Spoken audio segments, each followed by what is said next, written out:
Vamos a Salmo 2. Salmo 2.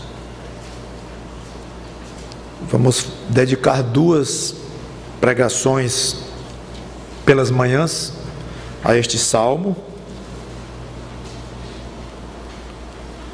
Hoje é a primeira e a próxima, se Deus quiser, a segunda. O título é Rebeldia de um lado, zombaria do outro. Não vai ser difícil você descobrir ao longo da pregação quem é que é rebelde e quem é que está zombando. O autor deste salmo é indefinido. Muitos acham que foi Davi, alguns que foi Salomão, outros que não foi nenhum nem o outro, mas é um salmo que fala de rei. É difícil saber até que ponto se refere a um rei específico de Israel, talvez o próprio Davi, se foi o caso. Mas como alguém colocou, muito mais importante se saber a época em que esse salmo foi escrito e quem o escreveu, muito mais importante é deixar claro o sentido messiânico deste salmo. Isso é claríssimo e ninguém discute. Inclusive é um dos salmos mais citados no Novo Testamento. Vamos ler ele inteiro, porque ele é curto, são 12 versículos. Há 4 divisões aqui bem claras. Dessas 4 nós vamos comentar 2 hoje e 2 na próxima semana. Versículos de 1 a 3, a rebeldia dos povos. De 4 a 5, as reações de Deus. De 6 a 9, a solução de Deus. Uma solução também feita através de um diálogo do pai com o filho. E versículos 10 a 12, a advertência e oportunidade às pessoas. Vamos lá. Salmo 2, de 1 em diante. Por que se enfurecem os gentios e os povos imaginam coisas vãs? Os reis da terra se levantam e os príncipes conspiram contra o Senhor e contra o seu ungido, dizendo: rompamos os seus laços e sacudamos de nós as suas algemas. Ri-se aquele que habita nos céus, o Senhor zomba deles. Na sua ira a seu tempo lhes há de falar, e no seu furor os confundirá. Hoje nós vamos explorar só até este ponto, mas eu vou ler o restante, para vocês não perderem o contexto. Eu, porém, constituí o meu rei sobre o meu santo monte Sião. Proclamarei o decreto do Senhor. Ele me disse: tu és meu filho, eu hoje te gerei. Pede-me, e eu darei as nações por herança, e as extremidades da terra por tua possessão. Com vara de ferro as regerás, e as despedaçarás como um vaso de oleiro. Agora, pois, ó reis, sede prudentes, deixai-vos advertir, juízes da terra. Servi ao Senhor com temor, e alegrai-vos nele com tremor. Beijai o filho para que não se irrite, e não pereçais no caminho, porque dentro em pouco se lhe inflamará a ira. Bem-aventurados todos os que nele se refugiam. Vamos orar. Obrigado, Senhor Deus, pela tua palavra, que deverá ser exposta agora, que nos seja dada a ajuda do alto, a mim e aos que vão ouvir. Em nome do Senhor Jesus Cristo, o Messias de Israel, te peço. Amém. Primeira divisão, clara, versículos de 1 a 3. A rebeldia dos povos. Porque se enfurecem os gentios e os povos imaginam coisas vãs. Os reis da terra se levantam e os príncipes conspiram contra o Senhor e contra o seu ungido. Essa rebeldia talvez se refira ao milênio ou início do milênio, quando o final da tribulação, que coincidirá com a vinda de Cristo e o início do milênio, quando haverá uma revolta grande contra o ungido de Deus aqui na terra, quando o povo de Israel estará ameaçado na sua própria subsistência, e Cristo então estabelecerá o seu reino milenar, vai chegar matando os não crentes, iniciando o seu reinado só com crentes, mas ao longo do milênio vai haver algum tipo de oposição a Cristo, que vai aumentar muito quando Satanás for solto no final do milênio, até que ele de fato será jogado no lago de fogo. Então pode ser que se refira a esta época aqui, mas é importante lembrar que muitas vezes, mesmo uma profecia ou uma certa referência a uma ocorrência, tendo um ponto mais importante num certo evento, pode se aplicar também em outras ocasiões, como eu acho que é o caso aqui, de sempre se pensar em termos de rebeldia quanto ao reino de Jesus Cristo. Essa rebeldia ao reino de Jesus Cristo, essa expressão reino de Jesus Cristo, foi ficando mais clara do Novo Testamento para cá.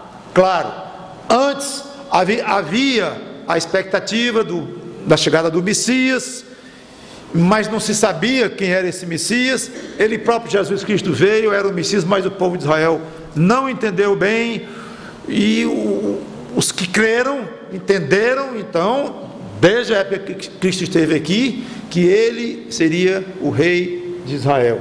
Então, pelo menos há 2000 anos, não há motivo, a não ser a incredulidade, para alguém olhar para Jesus Cristo, olhar para trás para o ministério dele, e olhar para o alto, e imaginando lá no céu, e pensar, ali está o rei de Israel, que vai ser o rei do mundo inteiro. E então essa ideia de reino de Cristo já está claramente pela palavra de Deus assentada aqui na terra. Muito bem, nesses 2000 anos, o reinado de Cristo não está óbvio aqui, nem presente da maneira como virá, mas num certo sentido, que ele diz que o reino de Deus está dentro de vós, então o reino de Cristo já começou, embora não de uma maneira tão visível e tão política, como haverá de ser também quando ele voltar, mas há o reino de Cristo entre nós. Não estou nem falando do aspecto dele como Criador, que mantém todas as coisas com a palavra de seu poder, que, óbvio, isso está acontecendo também, ele como soberano Criador, mas estou falando de um reino aqui, um reino exercido na terra e no meio de pessoas, de seres humanos. Esse reino já existe, mesmo assim é muito rejeitado. A maioria das pessoas não creem, se rebelam contra ele, não querem esse reino, não aceitam como rei. Não, o que eu quero dizer com isto? É que essa rebeldia já existe desde que ele esteve aqui. E existe de uma maneira explícita quanto ao nome dele, como eu falei, ficou conhecido quando ele veio. Mas mesmo antes, no tempo do Velho Testamento, já havia rebeldia contra o reino de Deus aqui na terra. Em outras palavras, irmãos, desde que o pecado entrou no mundo, há rebeldia contra a soberania e contra qualquer tipo de exercício de autoridade de Deus neste mundo, incluindo na pessoa do Senhor Jesus Cristo, como ficou explícito quando ele veio, e até hoje todo mundo sabe disso, o mundo inteiro de uma maneira geral sabe disto, mas não aceita. É interessante que no próprio tempo dele já foi rejeitado qualquer tipo de interferência dele pela maioria. A igreja inicial, inclusive, chamada igreja primitiva, aplicou esta passagem para a morte de Cristo. Em Atos capítulo 4, versículo 25 a 28, eles falam exatamente do Salmo 2. Talvez valha a pena você ver aqui, até como uma curiosidade teológica, da aplicação de uma aplicação do Velho Testamento no Novo. Atos 4, 24 a 25, a igreja estava em oração, e diz: Tu, soberano Senhor, no versículo 24, que fizeste o céu, a terra, o mar e tudo o que neles há, que disseste por intermédio do Espírito Santo, por boca de Davi, nosso pai, teu servo, por que se enfureceram os gentios? Olha lá o Salmo 2, exatamente o versículo 1. Por que se enfureceram os gentios e os povos imaginaram coisas vãs? Levantaram-se os reis da terra e as autoridades ajuntaram-se a uma contra o Senhor e contra o ungido, o céu ungido. Eles aplicam diretamente Salmo 2 para a pessoa do Senhor Jesus Cristo, mostrando que os povos foram contra ele. Os judeus, através de seus sacerdotes, o sinédrio; os gentios, através dos Pilatos, dos romanos. Então o Salmo 2 estava todo aqui, o início do Salmo 2, na morte, condenação, a prisão, condenação, morte do Senhor Jesus Cristo. E essa rejeição continua no tempo presente. O salmista descreve de 5 maneiras essa rebeldia dos povos, das nações contra Cristo. Ele fala em: se enfurecem, via de regra, o incrédulo é hostil a Deus, é impaciente com Deus, é duro com Deus, irado muitas vezes. Especialmente conversar com alguém que não crê em Cristo, e experimente falar com ele sobre a injustiça no mundo, sobre a pobreza de muitos e a riqueza de poucos. Experimente. Com pouco tempo você vai ver pessoas zangadas, iradas, e dizendo que se há um Deus no céu é injusto, e fazendo acusações fortes contra Deus, contra o seu ungido, contra o seu Cristo, que é o seu Messias, e contra as Escrituras. Ira, se enfurecem. Segunda, imaginam coisas vãs. É interessante isso. O homem é muito inteligente, Deus fez o homem assim, é muito criativo, e tem que estar sempre maquinando algo, tem sempre as explicações inteligentíssimas, muito sutis, sobre Deus, sobre as coisas invisíveis, sobre Jesus Cristo. Quantas teorias existem sobre Jesus Cristo, coisas de todo jeito, que ele foi casado, que ele teve filhos, que aí uns protocolos, aí uns documentos antigos, que contam uma história completamente diferente de Jesus, falando em Jesus, o mesmo Jesus que a Bíblia fala, é o mesmo no certo sentido, mas não é o mesmo porque é mentira o que estão dizendo sobre Jesus. Mas veja a sutileza, imaginam coisas vãs, sempre estão sendo fabricadas teorias novas, invenções novas, envolvendo o nome de Cristo, envolvendo Deus, religiões de todo jeito, misturando verdades com mentiras, e algumas difíceis de serem contestadas, por pessoas inteligentes, estudadas, que conhecem grego, hebraico, a história da igreja, a história do mundo, conhecem muito bem, homens acadêmicos, homens que têm muito estudo, tem seminários nas costas, PhDs, que inventam coisas muito inteligentes, e que pegam milhões de incautos, vendem milhões de livros, falando em Jesus, e sem criticar, mas enxertando de mentiras, coisas imaginadas, vãs, vazias, se levantam contra Deus. Terceiro ponto aqui, iniciativa de agressão. Você sabe, depois de se levantarem contra o próprio Messias, colocando-o na cruz, se levantaram contra os discípulos dele, contra a igreja, a ponto dele dizer: Saulo, Saulo, por que me persegues? Está se levantando contra mim, Saulo, por quê? Na conversão de Saulo, sabemos como Cristo apareceu a ele, e a igreja tem sido perseguida por todo esse tempo. Se levantam contra, aí vem, conspiram contra o Senhor e seu ungido, continuando falando da guerra declarada. Aí vem a última: A última forma de se rebelar: rompamos os seus laços, sacudamos de nós as suas algemas. É interessante, irmãos, isso aqui.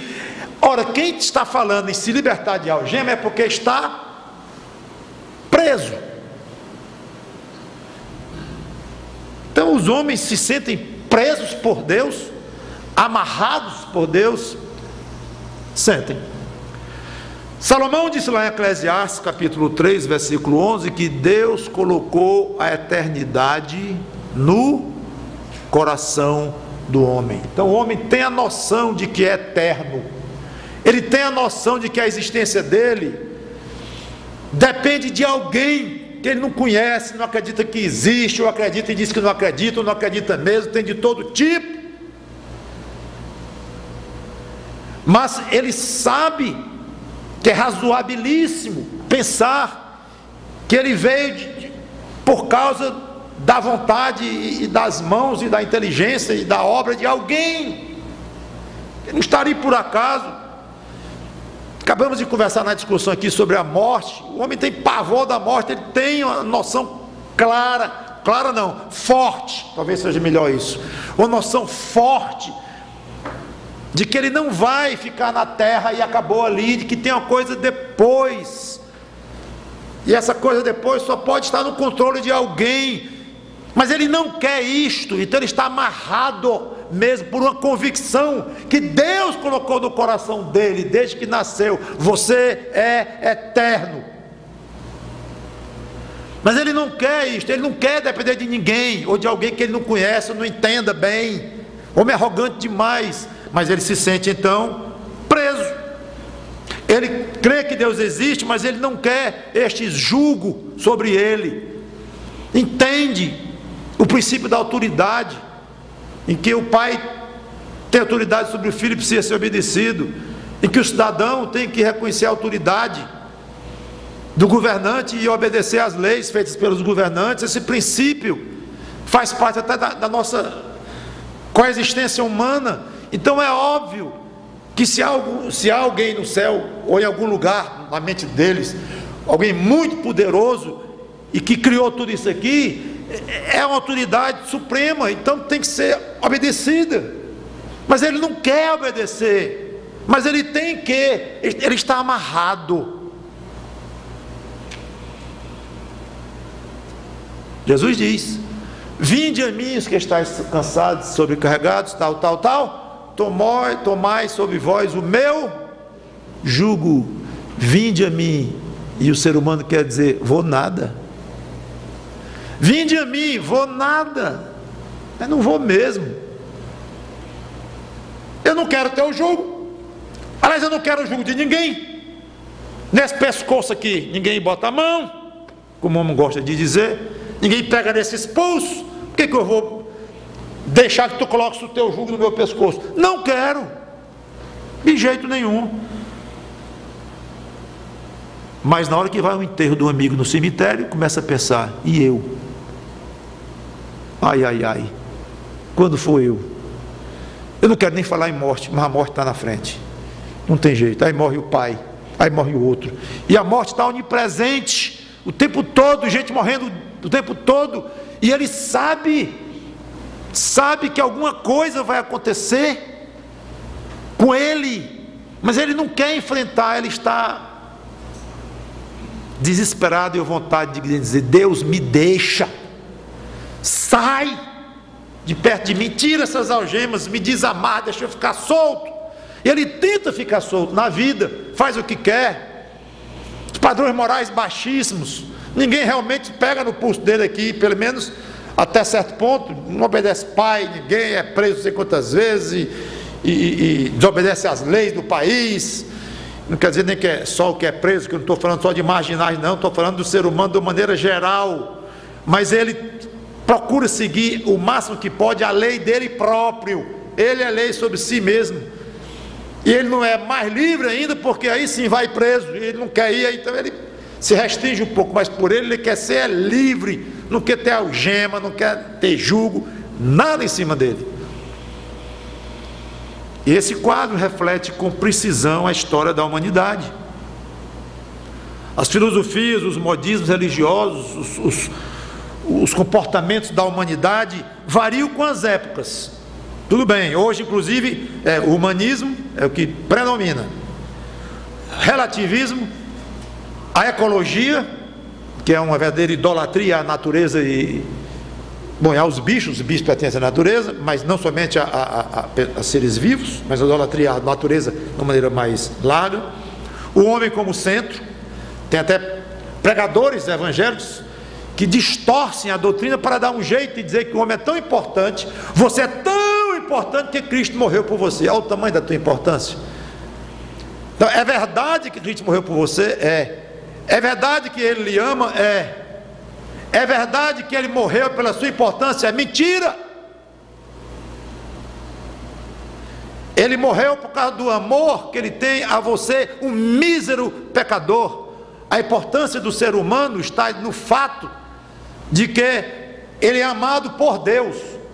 Se ele é importante, é por isso, mas não é porque intrinsecamente ele é importante e digno de grande consideração, mas é sutil isso, e é fácil desviar, mesmo com a Bíblia aberta. Jesus morreu por você, você é muito importante, Ele está lá na cruz olhando para você, me aceite, um pobrezinho, um coitadinho, e você, o centro de tudo, porque Ele morreu por você.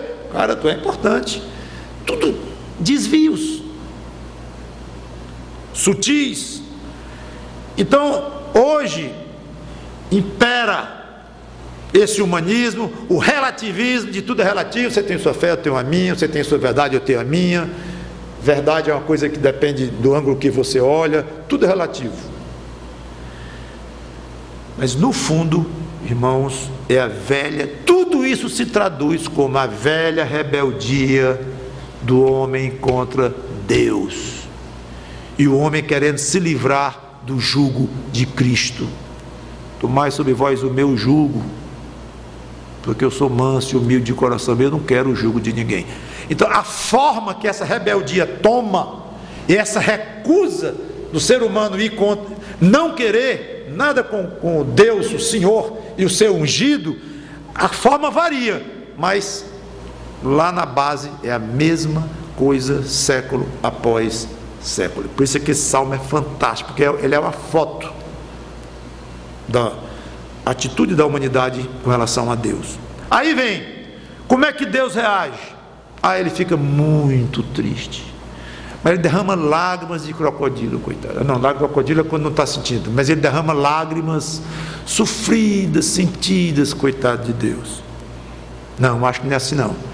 Ele fica preocupado, como é que vai fazer, que ele teve um plano com a humanidade e deu tudo errado, colocou Israel no meio para servir de uma ponte, mas deu pior ainda. Aí mandou o Messias, mataram o Messias dele, o filho dele. Ele fica muito preocupado. Será? Medo, ele tem medo, isso vai dar errado, Satanás está ficando cada vez mais forte, e está pegando aí umas adesões dos meus anjos, e o homem lá está cada vez mais poderoso, fazendo bomba atômica, e vão se voltar contra mim, e vão acabar destruindo essa terra mesmo, e quando eu me der conta não tem mais nada lá, o Satanás dominou tudo. Por que eu fui dar o poder a Satanás no início, agora eu não consigo mais tomar? Deus está muito apavorado.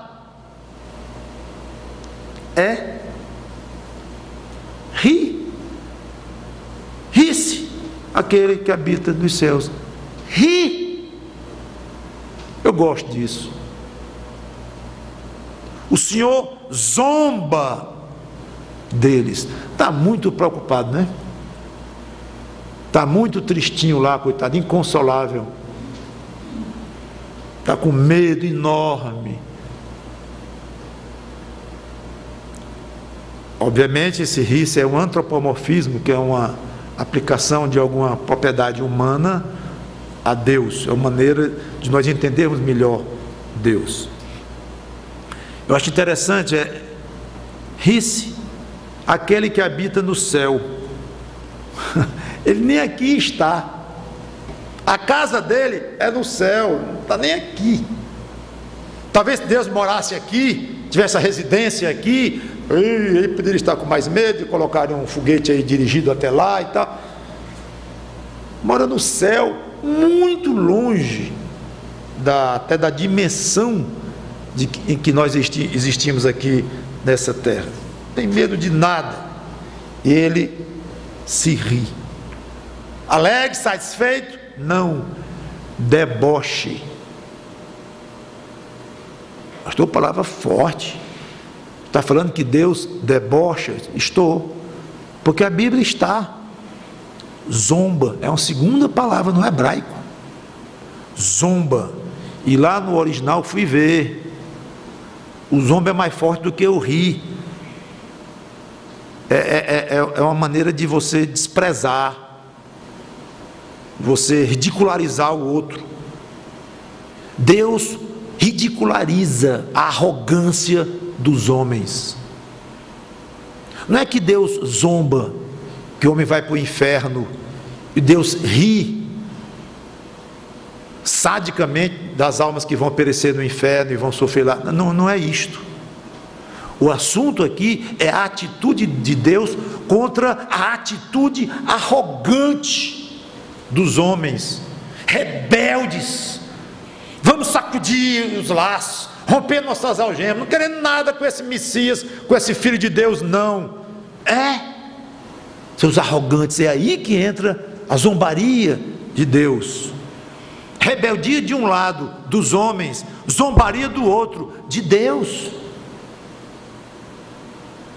Interessante, talvez um pouquinho difícil de explicar, é que sempre que a Bíblia fala no riso de Deus, é no sentido de zombaria do pecador. Vale a pena 3 ou 4 passagens para vocês verem. Salmo 37, versículos 12 e 13.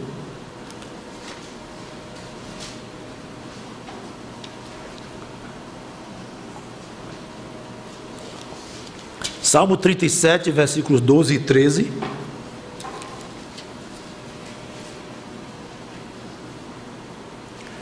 Trama o ímpio contra o justo, e contra ele ringe os dentes. Ai, que medo! Ria-se-á dele o Senhor, pois vê se está se aproximando o seu dia. Pule para o capítulo 59, Salmo 59. Versículo 8.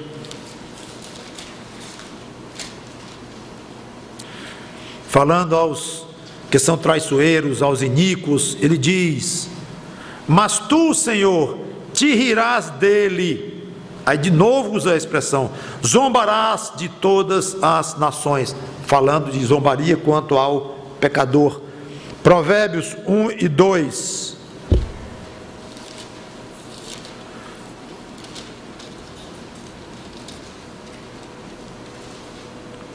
Desculpe, 26, Provérbios 1 e 26, falando dos escarnecedores, dos nécios, dos que aborrecem o conhecimento, falando dessa turma toda. No versículo 26, também eu me rirei, a sabedoria falando, que é o próprio Deus, talvez o próprio Senhor Jesus Cristo. Também eu me rirei na vossa desventura, na infelicidade de vocês. Eu vou rir. Há uma passagem em 1 Coríntios, cujo espírito é o mesmo, embora não fale a palavra lá, zombaria nem riso, mas é Deus agindo contra a arrogância dos sábios e dos entendidos. Então acho que vale a pena ir lá. 1 Coríntios 1, versículos 18 a 20. 1 Coríntios 1, versículos 18 a 20. Certamente a palavra da cruz é loucura para os que se perdem, mas para nós que somos salvos, poder de Deus. Pois está escrito, a atitude aqui de Deus: destruirei a sabedoria dos sábios e aniquilarei a inteligência dos instruídos. Onde está o sábio? Onde o escriba? Onde o inquiridor deste século? Porventura não tornou Deus louca a sabedoria do mundo? Então aqui há uma zombaria implícita, não explícita, mas é a mesma ideia. Aqui, Deus confundiu, embaralhou a inteligência e a sabedoria dos rebeldes. Agora, será que isso mostra que Deus não tem senso de humor? Sabe que ele não ri alegremente como nós? Todo aí que fala que Deus ri, é falando de zombaria dele quanto aos incrédulos. E então ele não tem senso de humor, não. A Bíblia não registrou nenhuma vez Jesus Cristo rindo, nenhuma. Chorando, sim. Repreendendo, sim. Sendo irônico, sim. Duríssimo, sim. Mas rindo, nenhuma vez. Que pena Deus não ter senso de humor. Não concordo. Eu acho que não é a resposta. Minha opinião pessoal, não é uma resposta bíblica. Eu posso abrir e mostrar para vocês. Eu acho o seguinte: a Bíblia fala tanto da alegria de Deus naqueles que são obedientes a Ele, na alegria dele, na comunhão com o Filho dele querido. Deus fala tanto em gozo, em coisas agradáveis a Ele, até em oração dos santos que sobe Ele como incenso de cheiro agradável. Então Ele fala tanto em gozo no coração dele, alegria, exultação no céu, quando o pecador se arrepende. Fala tanto disto, que a opinião pessoal é que o riso em si está incluído nisto, e de uma maneira muito secundária. Porque veja bem, quando você ri, esse riso é a expressão do seu coração, é porque você lá dentro está leve, ou encontrou um motivo para de uma forma ter algo agradável dentro que se transformou num riso. Você enlarguecendo os lábios, mostrando os dentes e tal, você ri. Então o riso é uma expressão de alguma coisa que tem já dentro de você. E Deus falou muito do que tem dentro dele. É um Deus extremamente alegre, feliz, cheio de gozo. Então o riso é uma coisa já tão pequena comparada com isto, não é que é desprezível, ele pode até rir. O Senhor Jesus Cristo pode ter rido muitas vezes aqui na terra, não foi registrado, mas por quê? Creio eu, não achou importante, achou desnecessário, porque falou do gozo dele, muitas vezes. Falou de ansiedade dele também, quando estava na terra, ia ser crucificado, ia ser morto e tudo, todo aquele, o papel de salvador dele, o cumprimento do trabalho que ele veio fazer aqui, de sofrer e tudo, teve peso sobre ele. E ele foi homem também de tristezas e angústias, mas ele teve muita alegria aqui na terra e muito gozo. Então eu acho que quando você pensar, Deus não tem senso de humor, pense assim: Ele é um Deus cheio de gozo e de alegria. Então o senso de humor dele é algo totalmente secundário, não vale nem a pena registrar na Bíblia. Se ele ri, se ele não ri, ficou totalmente sem importância. E eu prefiro me encontrar com Cristo, amoroso, carinhoso, feliz no coração dele, alegre, cheio de gozo no coração dele, me dando gozo no meu, através do Espírito dele. Prefiro 1000 vezes pensar assim, do que Jesus rindo. Pode até rir, mas como eu disse, para mim é secundário, se ele ri ou se ele não ri. O importante é o que tem no coração dele. Então, por fim, a Bíblia fala em mais duas reações de Deus, que é a zombaria, a ira, como ele diz aqui, voltando ao Salmo 2, que a seu tempo falará com eles. Então é uma ira comedida. É importante observar isso. O Senhor zomba deles, versículo 5: na sua ira a seu tempo lhes há de falar. É uma ira comedida, mas vai ter o tempo em que toda a ira de Deus será descarregada sobre o pecador, sobre a terra na época da tribulação, e sobre cada pessoa humana quando for julgada pessoalmente diante de Deus e mandada para o inferno. Aí todo o cálice da ira e da cólera de Deus, quando ele estiver cheio, aí Deus vai derramar profusamente a sua ira sobre esta raça rebelde contra ele, contra seu filho, e contra individualmente cada pessoa que não deu atenção ao seu filho, quis foi se livrar dele. Deus vai falar a seu tempo com ele e vai confundir no seu furor, ideia ainda de ele zombar dos sábios e confundir tudo. Então, aparentemente, Deus está quieto, enquanto o homem fica aí fazendo o que quer, os estragos que bem entendem. Mas um dia Deus vai pedir contas.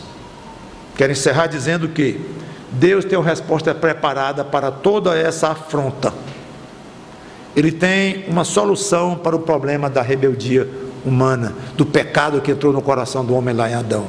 Essa solução de Deus chama-se o Rei que Ele constituiu, o Messias, o seu Filho Jesus Cristo. Vamos ver isso com mais detalhes na próxima pregação, então.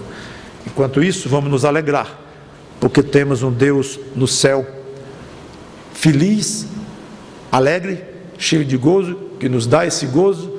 Vamos entender a raça humana, sabendo que é uma raça rebelde a Deus e que nós não somos deste mundo, como Cristo também disse que não era deste mundo. Sabemos entender, não sendo ingênuos, ao mesmo tempo amando os pecadores para tentar levá-los a Cristo, mas sabendo que nós não pertencemos a esse mundo rebelde aqui, e que muito mais do que nos livrar do Senhor Jesus Cristo, a própria ideia disso é apavorante a nós. Nós queremos não algemas, que Ele não algema ninguém, não estão entendendo nada quando falam em se livrar das algemas de Cristo. Ele não tem algema para ninguém, quem tem algema é o diabo, e já está algemando todos eles. Mas nós queremos de Cristo que nos liberte da algema do pecado e nos coloque sobre o jugo dele, sim, o senhorio dele, sobre a direção dele, como nós queremos. Um ditador, quanto mais um ditador é perverso, mais as pessoas tentam se livrar dele. Com o Senhor Jesus Cristo acontece exatamente o contrário. Quanto ele toma conta de nós, mais nós achamos pouco e queremos mais, e ainda achamos pouco. Senhor, por que Teu Espírito Santo não me ilumina mais para entender melhor a Tua palavra? Senhor, por que Teu Espírito Santo não dá mais força para eu pecar menos? Por quê? Eu me arrependi desse pecado ontem, Senhor. Ontem eu falei contigo arrependido, sincero com relação a esse pecado, já fiz de novo. Senhor, o que está acontecendo? Por que Tu não me toma mais para Ti? Por que Teu Espírito Santo não me domina ainda mais? Eu acho pouco o que eu estou debaixo do Teu domínio, do Teu jugo. Eu quero ser totalmente dominado pelo Teu Espírito Santo. Me dá forças. Esse é o nosso clamor. Enquanto os homens querem se livrar, os pecadores rebeldes de Cristo, nós achamos pouco o que já temos dele, e é pouco mesmo comparado com o que nós teremos dele na glória. Vamos orar. Obrigado, Senhor Deus, pela Tua palavra que foi pregada, que Teu Espírito Santo nos ajude a entendê-la, praticá-la e aplicá-la nas nossas vidas. Em nome do Senhor Jesus Cristo. Amém.